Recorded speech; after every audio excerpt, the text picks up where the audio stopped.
Bien, señores, continuamos en la revista 110, hoy miércoles de salud, y le damos la bienvenida a la doctora Cristina Ramos, quien nos acompaña hoy, también a la doctora Yajaira Franco y al doctor Wilson Mejía, quienes son neurólogos y expertos en patología vascular cerebral y residentes de neurología. Bienvenidos. Muchas Bienvenidos gracias. a la revista. Bien, vamos a ver qué es, primero, iniciemos con la doctora Cristina Ramos. ¿Qué es patología vascular cerebral? Yo creo que... Cristina Ramos. La patología vascular cerebral son todas estas enfermedades que producen enfermedades en el cerebro por el daño directo a estructuras venosas o arteriales, intracerebrales o de los vasos extracraneales que suplen este sistema. Entonces, pueden ser obstructivas o por ruptura. Si se obstruye un vaso, entonces sería un infarto cerebral, que se disminuye el aporte de oxígeno y nutrientes a un territorio esos cerebral. son los derrames, todas esas cosas que ¿cómo Correcto. se le dice popularmente? Derrames, ataques, ictus. Estamos tratando de manejar el término, implementar el tema ictus a nivel nacional para tener un nombre en común y un ¿Cuál es la reconocimiento de la diferencia entre un población. derrame, una parálisis y un ictus? Un derrame, una parálisis y un No, ictus. o sea, un derrame, un ataque o un ictus. ¿Cuándo llegamos al ictus?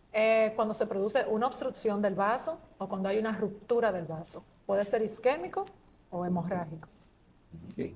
¿Qué tan frecuente está siendo en República Dominicana este tipo de trastorno? ¿O lo estamos viendo más porque tenemos más acceso, más medios diagnósticos, más capacidad resolutiva? Un poquito como entender la problemática en el país. Bueno, en el país los casos van en aumento, o sea, por la calidad del sistema de salud que nosotros contamos, un país tercermundista, y no escapa a la realidad internacional. Los ACV, los ictus, son la segunda causa de muerte y discapacidad en el mundo. O sea, solamente lo supera las enfermedades cardíacas. Es la única causa que supera la mortalidad a nivel mundial y nosotros también estamos en ese grupo. Y, por ejemplo, en países desarrollados como Estados Unidos y Europa, es una quinta causa de muerte, pero nosotros seguimos con la mayoría en la segunda causa de muerte y de discapacidad también la primera causa. En República Dominicana... Perdón, doctor, vamos a aclarar. Sí. Seguimos como segunda causa de muerte las enfermedades... los ACV, los ictus, a nivel... Como la segunda causa de muerte a nivel nacional. Internacional y a nivel nacional también. Estamos en la realidad internacional. Solamente nos superan las enfermedades cardiovasculares. Ok. Pero precisamente queríamos saber si esto siempre ha sido así, porque nosotros pensamos que quizás había otras enfermedades que podían tener tanta incidencia. Y nos sorprende mucho el dato porque no es quizás de la causa de muerte que más se habla. Es decir, es que a veces hay personas que pueden padecer o sufrir o morir por un ictus y no saberse nunca que esa persona podía tenerlo o que lo tuvo. Sí. Bueno, doctor, es imposible que pase desapercibido un ictus como tal, o sea, porque produce una gran carga de discapacidad, ya sea física o mental en el paciente, y una carga incluso familiar. No pasa desapercibido, pero por alguna razón, o sea, el sistema de salud o los pacientes no llegan a buscar servicios de salud. Okay. Eso sí pasa en nuestro medio muchas veces, pero en los últimos años en República Dominicana, ya hace unos 8 o 7 años, que hemos comenzado a hacer campañas de educación, de reconocimiento y de prevención de los ictus. Entonces entendemos, incluso se ha motivado cada año, tenemos más médicos neurólogos que quieren ser neurólogos vascular en los diferentes centros y que quieren formar unidades de ictus. En el 2016 había una sola unidad de ictus en el país. Ya actualmente hay aproximadamente 10 unidades de ictus y ya de estas varias están certificadas. Vamos a hablar de eso. Primero, porque la cifra tendremos que discutirla después, porque yo personalmente... Pero hay unas cifras en República Dominicana. Cuando yo veo los cadáveres, de que se muere la gente, yo no estoy viendo que el 50%, yo veo muchísimas cosas, pero vamos a dejar todavía los cánceres y todas esas cosas. Déjame decirle algo con relación a eso. Mire qué es lo que pasa. Cuando llenamos la acta de función, ya no nos toca, pero cuando llenamos la acta de función, causa de muerte, parada cardiorrespiratoria. Sí, o sea, no ponen... Toda la gente que se muere dice lo mismo. Una parada que no se pone. No lo pone. Pero vamos a dejar nosotros tenemos un número, doctor. De la cifra. ese tipo de patología tienen dos cosas. Cuando te da el evento, que hablan de las famosas 3 horas que tú tienes para llegar y poderte dar la primera atención y ponerte un medicamento que es costosísimo, pero que hay que tenerlo ahí. Y luego, como la rehabilitación y lo que podría ser venir de ahí. En nuestro país, usted inició cuando hablábamos de la posición, tenemos varios centros, todos los días hay más centros, algunos están certificados y los centros tú tienes que tener dónde los hay, porque primero, si tenemos tantos casos, deben de estar cerca en toda la geografía nacional. Luego, ¿qué parte del sistema pertenecen? Si son públicos o privados. Hablen un poquito, doctora Cristina, de dónde buscar este tipo de atención y cuáles son los niveles que tenemos en esa parte. Sí, pues lo primero que tenemos que tener pendiente para tratar un ictus es reconocer el ictus. Si el paciente no reconoce el ictus, si no entiende que tiene tratamiento, la cadena de supervivencia ya va en desmejoría. Entonces, los síntomas cardinales de ataque de cerebrovascular son cara torcida, desviación de la boca, dificultad para expresar. El brazo. Exacto, dificultad para expresar y comprender el lenguaje, pérdida repentina de la fuerza de la mano o pierna. Puede haber visión borrosa, inestabilidad postural. Desde el inicio de los síntomas, y dice mi profesor Mercader, que cuando se me caiga la mano, que no piense que se me pasmó. O sea, es un síntoma de ataque, no que me cansé de conducir, no que estaba muñequeando, haciendo otra actividad. Ni que abrí la nevera caliente. Exacto. Porque esto Como dice la pues, muchacha, yo no, después de planchar no hablo a la nevera. pues Se esto empate, que se empate. definitivamente retrasa el tratamiento. Entonces, desde que se presentan los síntomas, tenemos para la ventana ideal 4.5 horas. El tratamiento es trombolisis intravenosa y trombectomía mecánica. En la trombolisis se administra un medicamento que puede disolver el coágulo y en la trombectomía mecánica extraerlo por cateterismo cerebral. Entonces, el mejor tratamiento es el que se da antes de las 4.50 horas. Los centros que están asistiendo, certificados por la World Stroke Organization y la Global Stroke Alliance, fue como centro pionero Corazones del Cibao y Corominas en Santiago, hace ya varios años, donde representa la parte de la neurología vascular la doctora Yajaira Franco. Posteriormente nos certificamos en la clínica Unión Médica del Norte en Santiago. Yo soy la coordinadora de la unidad con todo el equipo de neurólogos que trabajamos juntos y actualmente se certificó CEDIMAT en Santo Domingo. Indistintamente hay otros centros que ofrecen los tratamientos, pero la acreditación internacional actual solo está en estos centros pues, que acabo de mencionar. Indispensablemente hay que hacer esa acreditación, pero estos centros, ¿qué tienen de especial? ¿Es un tema de equipo? ¿Es un tema de que tienen un médico especialista ahí 24 horas para que dentro de esa, si tú llegas 3 horas y media y nada más tú tienes 1 hora para llegar? Porque me imagino que si a ti te da en Puerto Plata, para ponerla cerca, tú tienes que calcular esas 4 horas y media dentro de lo que tú llegas. ¿Qué tiene que tener un centro para poder decir, no certificarse, sino poder decir que tiene una unidad de control de ictus?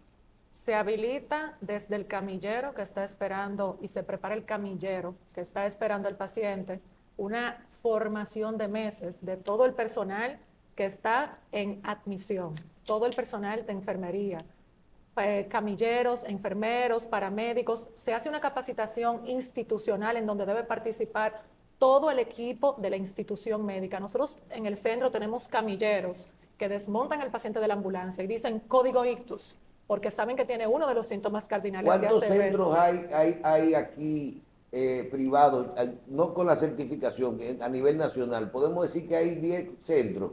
O sea, si yo estoy en Punta Cana, en una playa, y yo veo que el brazo se me pone así o la boca está torcida, yo tengo que arrancar para lo que más cerca me quede CEDIMAT. Correcto. Sí, correcto. CEDIMAT porque está certificado o porque no hay sala de ictus en el este. No hay sala de ictus en el este. De las 10 que hay, no hay ninguna en el este. No. Bien. Doctor, usted, un momentico, doctor, usted es residente de neurología y usted viene a esta participación. Yo creo que cuando la doctora nos explicaba, decía, hay una necesidad de tener más salas de ictus, de tener que estén certificadas, y hablaron del sistema, de que en el sistema público lo que son los hospitales públicos del país, no tenemos ese servicio hábil, ni certificado ni no certificado. Usted es residente, yo quiero ver la parte de adentro, porque esto es un sistema que no necesariamente funciona para lo que es el especialista, sino desde quien es parte del corazón de todo esto. Háblenos de su experiencia en eso y de cuál es la realidad con los hospitales. Sí, buenos días. Realmente es como dice la doctora, es una cuestión de que cada día más nos estamos preparando para dicha situación, porque cada día va en aumento el número de casos. Tomar en cuenta que la capacitación para la atención prehospitalaria es muy importante, es decir, identificar el ictus desde que pase la casa y saber a quién llamar y estar en contacto con el sistema 911, quien transporta a los pacientes, es sumamente importante. A nivel de sistema de salud, por ejemplo, en el caso de nuestro hospital, no contamos con ¿Cuál es una su unidad. hospital? El Hospital José María Cabral Ibáñez, en Santiago. Allá no hay el sistema de No solamente en el Cabral, sino en ningún centro público está capacitado ni tiene las unidades de ITU instaladas, lo cual es muy importante trabajar en eso porque realmente cada vez va más en aumento el número de casos y la mayoría de los pacientes que manejamos todos son pacientes de bajos recursos del sistema público y eso es algo que realmente nos está afectando. También tomar en cuenta que el hecho de que los pacientes también no reciban atención de por sí, de que tengan comorbilidades previas, como son los factores de riesgo que son también causas importantes de ictus, como hipertensión arterial, diabetes mellitus. O sea, es un sistema realmente integral que hay que capacitar y que día a día se está tratando de lograr, pero que no se tiene. Y comenzando con el hecho de que aunque tengamos la capacidad de atender clínicamente al paciente como hospital, porque tenemos médicos capacitados y tenemos una residencia, no tenemos el recurso para, por ejemplo, si el paciente nos llega en tiempo para O sea, administrar. ustedes están en la residencia de neurología. Correcto, así es. Si el paciente nos llega en tiempo para administrar el medicamento y lograr disolver el coágulo y por lo tanto tratar de resolutar sus síntomas, no tenemos, no contamos con el medicamento porque no está disponible dentro de lo que ofrece los centros públicos del país. Y eso también ha causado que los casos vayan más en aumento y que por lo tanto sea un atraso para nosotros como población. Y eso es muy importante. Yo creo que la doctora Cristina Ramos estuvo anterior con nosotros, ¿verdad? Sí, Yajaira Sí. Franco y la doctora. Sí, Sí, sí. en el pasado usted estuvo aquí en el Sí. programa. Sí. Yo recuerdo que parece que solo estaba la unidad de Santiago, de donde usted Sí. era Así es. parte. Y yo le quiero preguntar, en ese momento, cuando ya usted tiene un solo lugar en una comunidad, como estaba en el momento, que era la única unidad que había en Santiago para combatir esto, los médicos, una cosa es tú preparar a todo, al camillero, a la enfermera y a todo eso, y el doctor menciona, bueno, se puede administrar el medicamento. Los médicos, los especialistas, tienen que estar ahí también, o ya ese protocolo de certificación de las unidades incluye que ese personal que recibe puede dar, vamos a decir, los primeros auxilios hasta que llega el médico, porque usted no se va a sentar 24 horas en un hospital. No, efectivamente, sí, no vamos a estar las 24 horas en el hospital. Lo primero es parte de la educación y la certificación del médico vascular, es que debe estar, si está de servicio, no más de 20 minutos de distancia del centro. O sea, darle esos 20 minutos, llegó el paciente al centro de salud, el personal de triaje y enfermería va preparando el paciente, tomografía, canalizando, tomando signos vitales, preparando el paciente y el médico tiene menos de 20 minutos para estar evaluando el paciente y comenzar tratamiento en el paciente. Entonces, usualmente sí está el sistema certificado y preparado para que funcione así y el médico debe estar cerca. ¿Cuándo? Pero, ok, porque aquí van a venir un poquito de las controversias. Sí. ¿Cuándo trombectomía con medicamentos o cuándo hacemos tromboembolectomía mecánica? ¿Y quién hace la tromboembolectomía mecánica? Porque tenemos un tema en el país y ustedes viven peleando con los hemodinamistas. Claro. Porque los hemodinamistas quieren hacer tromboembolectomía cerebral. Somos amiguitos. Y algunos son amiguitos. Y algunos dicen, bueno, pero que yo no estoy haciendo cateterismo cardíaco, ni colocando estén, ni nada por el estilo. ¿Cuándo una cosa, cuándo la otra? ¿Y quién es el que está certificado para hacer eso? Sí. Pues mire, primero la trombolisis, ¿verdad? Bueno, Si un paciente llega en tiempo, pues, la trombolisis la puedo administrar bien hasta 4.5 horas.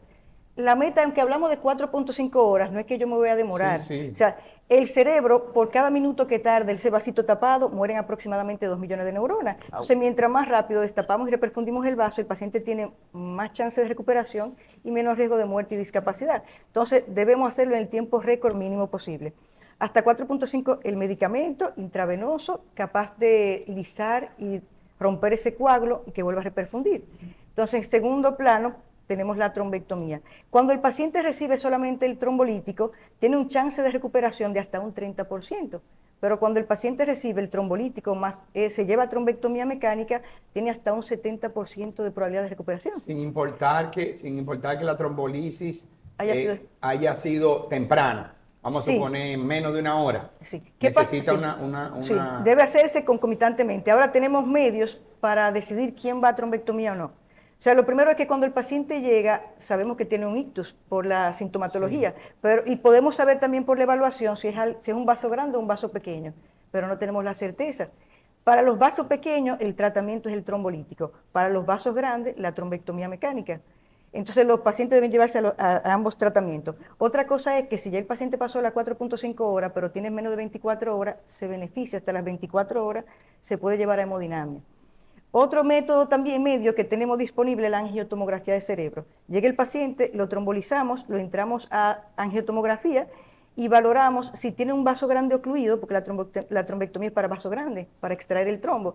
Si tiene un vaso grande ocluido, lo llevamos a trombectomía hemodinamia. De lo contrario, no. ¿Quién hace el procedimiento?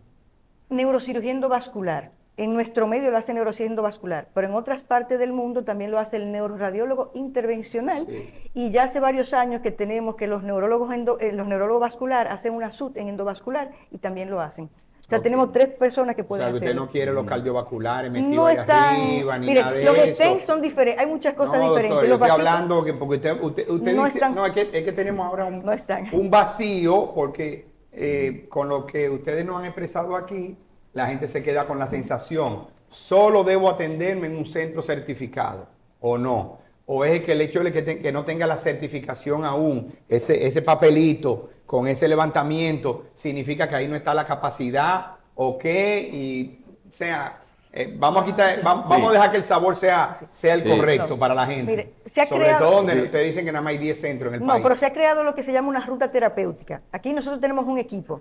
El doctor, hay gente conocida aquí, Luis Suazo, Sí. Amaury García, en Santiago el doctor Villamán y otro equipo del neurólogo vascular y neurocirugía endovascular. Y se ha realizado lo que es una ruta terapéutica, donde se reconocen los diferentes centros que tienen la capacidad de dar servicio, aunque no estén certificados. Incluso el 911, se ha hecho un trabajo con el 911 para que el 911 reconozca si el paciente tiene un ictus, dónde debe llevarlo al lugar más cercano. O sea, hay muchos lugares. Y inicialmente también se ha preparado para que el paciente entre a un punto cercano, le den los primeros auxilios y se llame al otro centro certificado, al centro que le pueda dar servicio y referir al paciente nuevamente. Hay algo. En estos casos me parece que o sea, las circunstancias en que se produce el ictus también hay que tomarlos en cuenta. O sea, ¿es frecuente o es posible que una persona sintiendo los síntomas busque la asistencia por sí mismo o casi siempre tiene que ser otra persona quien deba conducirlo? Una persona con un ictus queda inmediatamente imposibilitado de hacer algo por valerse por sí mismo hasta encontrar asistencia o necesariamente tiene que ser acompañado. Depende del paciente. Ajá. Nosotros tenemos pacientes que han tenido oportunidad en el momento del inicio de los síntomas de llamar al 911, de llamar a sus familiares para que sepan lo que está pasando. Muchos son encontrados por familiares, otros mediante una llamada dicen yo escuché que estaba hablando con la voz estropajosa, así mismo dicen los Sí. familiares. Ajá. Hay pacientes hasta un punto que pueden expresar, pero recuérdense que es una patología que está en evolución y nosotros no sabemos hasta qué punto puede limitar verbalmente o de forma motora al paciente. Muchos son encontrados al despertar también. Entonces depende mucho de la circunstancia y evolución clínica del paciente. Algo que yo quería decir es que nosotros tenemos de la data de nuestro hospital, por lo menos recolectados del Cabral Ibáez, 360 pacientes con síntomas de ictus en 2 años. Para que un centro pueda funcionar debe recolectar data. nosotros estamos en la disposición de tener un mecanismo para que los centros que quieran recolectar data, que es lo más importante porque la evidencia científica es lo que Claro. nos hace hablar con veracidad, ¿verdad? Hay un sistema gratis, nos pueden contactar a cualquiera de nosotros podemos darle las indicaciones como centros que ya hemos tenido un poquito más de experiencia, pueden registrar sus centros y este es el primer paso para iniciar el proceso de certificación, recolecta de data. Tenemos en nuestros 2 años 360 pacientes colectados y 15.1% expresaba ayer que son de 18 a 50 años. Los pacientes son jóvenes, no todos los pacientes son pacientes envejecientes con hipertensión, diabetes. Hay que hacer mucha conciencia porque también hay causas atípicas. A la población joven también puede ser muy afectada y tener secuelas. Y la discapacidad que deja el ictus es un coste severo porque el paciente deja de trabajar y la familia cambia el entorno para atender al paciente discapacitado que tiene más gastos ahora por la discapacidad. Y este tratamiento trombolítico que puede ayudarnos a revertir la enfermedad y la trombectomía mecánica, por esto son el pilar angular porque disminuyen estadía de ingreso, devuelven la discapacidad del paciente y disminuyen los costos al sistema de salud. Entonces, sí, tener esto pendiente, que es una patología de todos, de las familias, de los médicos, de los paramédicos, de todo el sistema. Con una alta carga de enfermedad, porque posteriormente tendríamos que dedicar otro programa para hablar a qué pasa después que salió de la sala de ictus Claro. y cómo se pudo recuperar o no, aunque me dicen que el medicamento es cariñoso. Sí, que es costoso. Pero el Anda. sistema, No, los no. seguros, la aseguradora lo aseguradora cubre. Sí, muy Lo bien. cubre. Anda cariñoso, me bien, dicen. están a Yajaira Franco, a Cristina Ramos, ¿sí? Yajaira, es que nos tienen un poquito... Sí, Sí, sí, ok. no, pero Cristina también Ramos, sí. Yajaira Franco. Sí, no, Cristina si tienen Ramos algún mensaje final, porque y ya el tiempo Wilson. se nos acaba precisamente. ¿Es hasta? Dale. Bueno. Ah, cómo no, sí. Entonces, doctora, pues vamos a aprovechar ahí. Antes de salimos de la sala, pero ese proceso posterior, ese seguimiento lo siguen dando ustedes como neurólogos vasculares o quiénes más intervienen en esa atención integral que hay que hacer con el paciente. Es un equipo. Somos un equipo, esto es un equipo multidisciplinario, o sea, una vez que el paciente sale de los procedimientos, hay un equipo, una unidad de ictus que está, o sea, educada y capacitada, enfermería capacitado, rehabilitación, terapia física, terapia del lenguaje, el cuidado del paciente, y hay un programa también ahí de investigación etiológica de por qué a ese paciente le dio ese ictus para tratar de prevenir otros, porque el 25% de los ictus a nivel, o sea, cada año son recurrentes, pacientes con fallo a la prevención. Entonces, educación del paciente, factores de riesgo, educar también la familia y la rehabilitación, básicamente. La hipertensión es la principal causa que tenemos en República Dominicana para desarrollo de La hipertensión enfermedades vasculares cerebrales. no es una causa. La hipertensión es el principal factor de riesgo, pero no es una causa directamente. Ok. Si a nivel en República Dominicana, en nuestro medio y a nivel mundial, la primera causa, la primera factor No, de es riesgo. importante tener en cuenta las cifras también, porque quizás, yo sé que como negocio, algunas clínicas quizás no pensarán en crear una unidad especializada para un tipo de paciente que no es muy frecuente, pero ya por lo menos vemos que sí, que hay una recurrencia de casos. Sí. Si son, es así, vamos a decir que es casi un interdiario, vamos a decir, en 2 años. Pero se ha dado caso tal vez de reincidencia, de personas que lo han tenido y lo han tenido más de una vez el ictus. Sí, Sí, correcto. Es cierto. Es que Cuénteme. yo creo que vuelvo al reconocimiento de los síntomas. Nosotros tenemos pacientes que cuando van al hospital con clínica de ACV, encontramos lesiones previas en las tomografías y ellos expresan, sí, una vez esa mano se me cayó, pero nunca supieron que tuvieron síntomas de ictus o accidente cerebrovascular. Entonces, es parte del reconocimiento de la población y de no apego al tratamiento o no investigación etiológica. No todos los ictus se tratan con aspirina. En las unidades de ictus y los neurólogos expertos en sus centros son las personas encargadas de identificar la causa etiológica exacta de la enfermedad para administrar el tratamiento exacto y prevenir recurrencia. Pero vuelvo al reconocimiento de los síntomas de ACV. La gente no sabe que ha padecido o que está padeciendo un ACV, no tiene tratamiento y recurre con síntomas constantemente en la población en general. Sí, también hay otro tipo de hay situaciones, usted mencionó la aspirina, y situaciones en las cuales decían que quizás suministrar la aspirina posiblemente sea algo que le acelere la muerte a una persona que tenga un accidente cerebrovascular. ¿Es por ictus o por ruptura de vasos? ¿Cómo es eso? Sí, realmente para el tratamiento del ictus, la Porque aspirina dicen, realmente... porque según la gente que uno ha escuchado, dicen, es un dolor de cabeza fuerte. Pero, ¿qué tipo de dolor de cabeza que puede identificarse como como algo que un ictus? Va a depender el tipo de ictus, si es isquemia o si es por hemorragia. Ajá. Entonces, cuando estamos ante caso de isquemia, la aspirina es un tratamiento de prevención secundaria. No tenemos un tratamiento, no hay una prevención como primaria, porque como bien decía las doctoras, el control de los factores de riesgo es es el Ok. principal norte hacia ese tratamiento.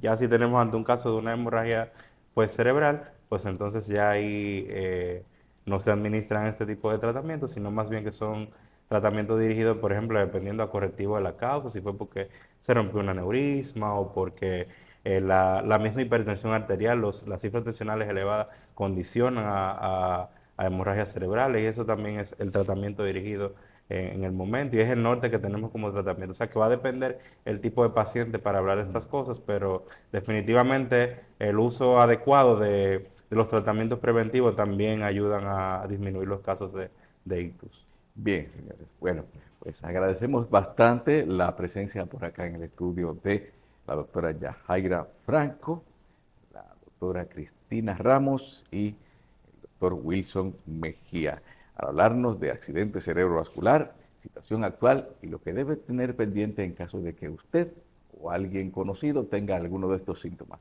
¿Para dónde tiene que ir? ¿Qué tiene que hacer? Sobre todo, buscar la atención especializada. Gracias. Gracias. Gracias. Muchas gracias. Gracias.